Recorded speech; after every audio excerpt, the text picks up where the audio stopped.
السلام عليكم. سؤالها ardayda su-aasha koowaad ustaad waxaan ku weydiiyey computer application iyo networking iyo security keebaa fiican barashadiisa ayna badan tahay fursadiisa shaqo. Shukran ustaad, waa mahadsan tahay. Haddii aan isku dayo su-aashaada jawaabteeda, saddexdaba waa takhasus lagu takhasuso oo ka mid ah maadada ICT-da. mid walbana waxay leedahay fursadeeda iyo shaqadeeda. haddii aan ku horo computer application, waa barashada programmingka, luqadaha wax lagu horumariyo lagu develop gareeyo, waana softwareska wax loo yaqaano computer systems-ka. waxa aad iyo aad loogu sameeyaa kombiyuutarada sida system softwareska, application softwareska iyo programming languageska. waana barashada programmingka, inaad baratid mid ka mid ah waxyaabaha loo yaqaano luqadaha sida Pythonka, Javaha, sida kuwa webka, mobile appka iyo wixii la mid ah.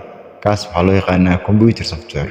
waana mar walba waxaa tahay qof developer ah ama programmer ah, kaasoo mar walba laga sugayo inuu sameeyo software ka samaysan interface iyo backend si loo xareeyo xogaha dadka. qaab online ahna waa loo isticmaalaa, qaab desktop application waa loo isticmaalaa oo offline ah. kaas marka waxaa loo yaqaanaa computer softwares.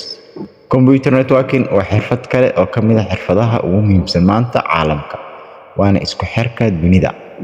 computer network waxaa la yiraahdaa waa in la isku xiraa kombiyuutarro badan kuwaasoo yaallo meelo kala duwan, xafiis, guryo, magaalo gudaheeda, caasimado iyo dunida dacaladeeda.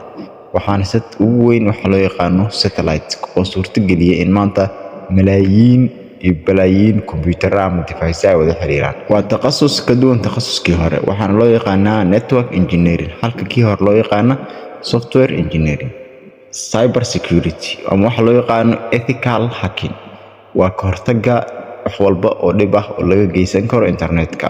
qofkaasi ayaa loo yaqaanaa qofka bartay cyber security.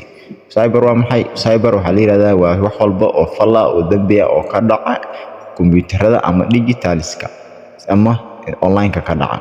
qofka kama bilaabi karo barashadiisa cyber security-ga hore isagoon soo baranin labadii hore ee programmingka iyo networkingka. weliba muhiimadda ugu weyn ee cyber security ay leedahay waa in qofku u yaqaanaa networkingka.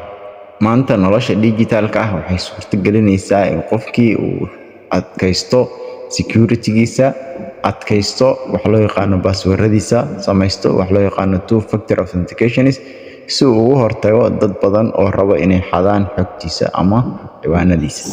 sidaas daraaddeed, jawaabta saxda ah maanta aad u baahan tahay waxay noqonaysaa in qof walba uu raaco waxa hoobkiisa ah ama noloshiisa ama naftiisa ay ku boorinaysa inuu barto, taasoo ah qof kasta inuu aado fieldiga uu jecel yahay.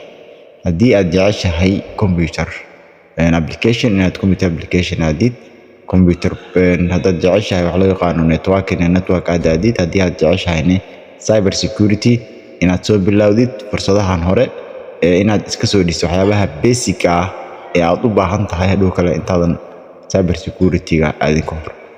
intaba waxaa basic ah qofku inuu yaqaano computerka, inuu yaqaano waxyaabaha ugu muhiimsan ee basic ah. ugu dambeyn marka waxa ugu muhiimsan ee maanta la isku haysto waa wax loo yaqaano security-ga, waana halka dunida maanta loo socdo.